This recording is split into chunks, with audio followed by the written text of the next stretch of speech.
আসবো আবার জাহিদুল ইসলাম উনি কিন্তু বলার চেষ্টা করেছেন ছাত্র শিবিরের কিছু কিছু ওপেন হচ্ছে, বাকিগুলো গোপনে থাকছে।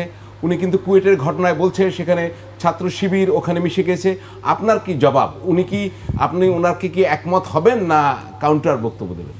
জি, আপনাকে ধন্যবাদ জানাচ্ছি। আমি শুরুতেই আজকে 25শে ফেব্রুয়ারি 2009 সালে যারা পিলখানা ট্র্যাজেডিতে হত্যাকাণ্ডের শিকার হয়েছে, আমি তাদের জন্য দোয়া করছি আল্লাহ যেন তাদেরকে শহীদ হিসেবে কবুল করেন এবং তাদের এই হত্যাকাণ্ডের সুষ্ঠু তদন্ত এবং বিচার প্রত্যাশা করছি।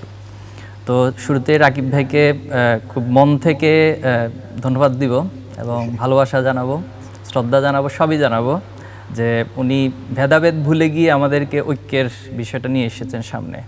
তো আমরা সেখান থেকে শুরু করতে চাই, যেটা ছাত্র শিবির 5ই আগস্টের পরে তার বক্তব্য বিবৃতি থেকে শুরু করে প্রত্যেকটি জায়গায় আমাদের যতগুলো সমাবেশ হয়েছে সেখানেও আমরা এই কথাগুলো বলার চেষ্টা করেছি যে ঐক্য আমাদেরকে ধরে রাখতে হবে। কারণ জুলাই আগস্টটাই ছিল ঐক্যের স্পিরিটের উপর দিয়ে এই আন্দোলনটা হয়েছে এবং এই কারণেই ফ্যাসিবাদকে দমন করা বা ফ্যাসিবাদকে এখান থেকে নির্মূল করা সম্ভব হয়েছে।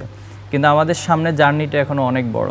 আমরা যদি মনে করি 5ই আগস্ট মানেই বাংলাদেশ তার সব কিছু অর্জন করে ফেলেছে, তাহলে এটা আমাদের রাজনৈতিক দূরদর্শিতার অভাব বলবো, অথবা আমাদের জাতিগতভাবে এটা আমাদের জন্য দুর্ভাগ্য বলবো।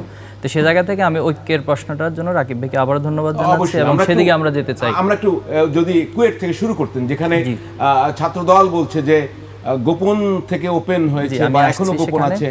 জি, কুয়েটে ইতিপূর্বে আমাদের কমিটি ছিল সেখানে, এবং আপনি যদি সেখানকার খোঁজ খবরগুলো নেন, বিগত সময়ে আমাদের অনেক ভাইকে অনেক টর্চার করা হয়েছে এবং সেখান থেকে ছাত্র জীবন শেষ করতে পারেনি। ছাত্রলীগের সন্ত্রাসীদের দ্বারা হামলা শিকার হয়ে এরকম অনেকগুলো কেস রয়েছে। কিন্তু 5ই আগস্টের পরে 11ই আগস্ট সিন্ডিকেট মিটিংয়ে সেখানে সিদ্ধান্ত হয়েছিল যে কুয়েটে কোনো ধরনের ছাত্র রাজনীতি চলবে না। তো সেটা সেখানকার শিক্ষার্থীদের দাবির প্রেক্ষিতে বিশ্ববিদ্যালয়ের প্রশাসন সেই সিদ্ধান্ত নিয়েছে। এখন একটি ছাত্র সংগঠন হিসেবে আমাদেরকে এই সিদ্ধান্তের প্রতি অবশ্যই সম্মান জানাতে হবে, শিক্ষার্থীদের সেন্টিমেন্টের প্রতি সম্মান জানাতে হবে। হ্যাঁ, বিতর্ক আমার আছে যে বাংলাদেশের সংবিধানের আলোকে প্রত্যেক নাগরিকেরই তার রাজনীতি করার অধিকার রয়েছে, তার স্বাধীন সংগঠন করার অধিকার রয়েছে, সেটা ভিন্ন আলাপ।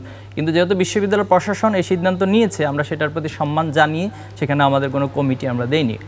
এখন রাকিব ভাইয়ের যে অভিযোগ যে উনি ধারণা করছেন, আসলে দেখুন 2025 সালের এই আধুনিক যুগে এসে যেখানে ফ্যাক্ট চেকিং বা এই বিষয়গুলো অনেক বেশি সহজ এখন, তো সেখানে এই ধারণা নির্ভর কথা আসলে অ্যাভয়েড করতে পারলেই আমার মনে হয় ভালো হয়, এটা অনুরোধ করব।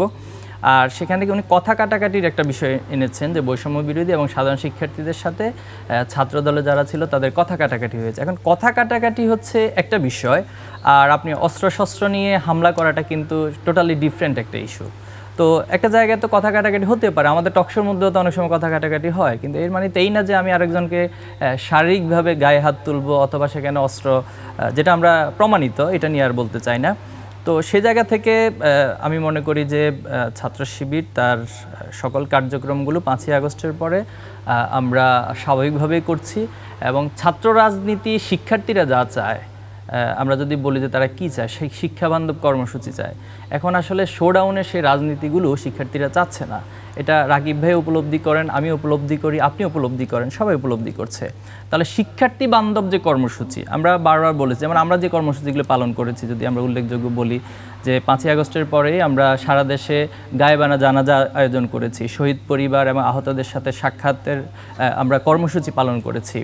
এরপর আমরা জুলাই আগস্টের যে বিপ্লব হয়েছে সেটার উপর জাতীয় জাদুঘরে একটা প্রদর্শনী আয়োজন করেছি, সায়েন্স ফেস্ট করেছি, কমার্স কার্নিভাল আয়োজন করেছি এবং সারা দেশে আমরা প্রকাশনা, এখন দেখেন বিজ্ঞান ভিত্তিক এবং জ্ঞান ভিত্তিক চর্চাগুলো তো এইভাবেই হতে হবে। তো আমি এই আহ্বানটা জানাবো যে আসলে আমরা এই জায়গাতে প্রতিযোগিতা করি, এই জায়গার প্রতিযোগিতা যত বাড়বে তত আমাদের গ্রহণযোগ্যতা বাড়বে এবং ছাত্র রাজনীতির যে ট্রমাটা তৈরি হচ্ছে এটা আমরা কাটিয়ে ওঠাটা সহজ হবে।